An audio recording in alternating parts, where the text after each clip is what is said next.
লক্ষ্মী দেবীকে ধনরত্ন এবং ঐশ্বর্যের দেবী হিসাবে গণ্য করা হয়। মা লক্ষ্মীর কৃপায় সংসার ধনসম্পদে ফুলে ফেঁপে ওঠে। বাঙালি হিন্দুরা প্রধানত প্রতি বৃহস্পতিবার লক্ষ্মী দেবীর সাপ্তাহিক পূজা করে থাকেন।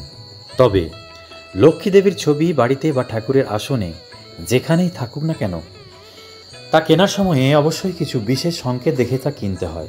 তাহলে সংসারে সুখ, শান্তি এবং আর্থিক সচ্ছলতা বিরাজ করে।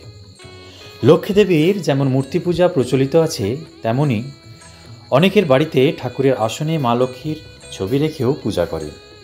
মূর্তি হোক বা ছবি, একাগ্র চিত্তে মা লক্ষ্মীকে স্মরণ করলে তিনি ভক্তকে নিরাশ করেন না। তার কৃপায় সংসারে আর্থিক সচ্ছলতা এবং সুখ শান্তি বিরাজ করে। ভগবান বিষ্ণুপত্নী লক্ষ্মী হলেন একজন আরাধ্যা হিন্দু দেবী। হিন্দু পরিবারে প্রতি বৃহস্পতিবার করে মাতা লক্ষ্মীর পুজো করা হয়। তবে লক্ষ্মী দেবী বড়ই চঞ্চলা, তিনি এক জায়গায় বেশি দিন থাকেন না।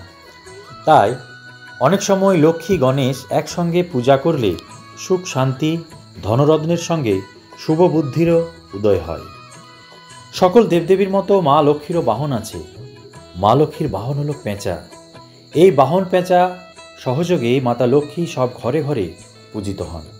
কথিত আছে, মা লক্ষ্মীর সাথে পেঁচার সঠিক অবস্থান সংযোগে আপনার পরিবারে সুখ শান্তি বিরাজ করবে। কিন্তু কিভাবে বুঝবেন পেঁচার সঠিক অবস্থান? মা লক্ষ্মীর ছবি নির্বাচনের ক্ষেত্রে সর্বদা খেয়াল রাখবেন ছবিতে পেঁচার অবস্থান ঠিক আছে, কোথায় আছে, ঠিক আছে কিনা। এমন ছবি কখনোই ঘরে রাখা উচিত নয় যেখানে মা লক্ষ্মী পেঁচার উপর অবস্থান করে আছেন। ঘরে এই ধরনের ছবি রাখলে আর্থিক ক্ষতির সম্মুখীন হতে হয়। আবার এমন ছবিও কিনবেন না যেখানে মা লক্ষ্মী দাঁড়িয়ে আছেন। সর্বদা পদ্ম ফুলের ওপর অধিষ্ঠিত মা লক্ষ্মী দেবী ছবি শুভ বলে মনে করা হয়। এই ধরনের ছবিতে মা লক্ষ্মীকে আরাধনা করলে দেবীর কৃপায় আপনার সংসারে একাধারে সুখ শান্তি এবং আর্থিক সচ্ছলতা বিরাজ করবে।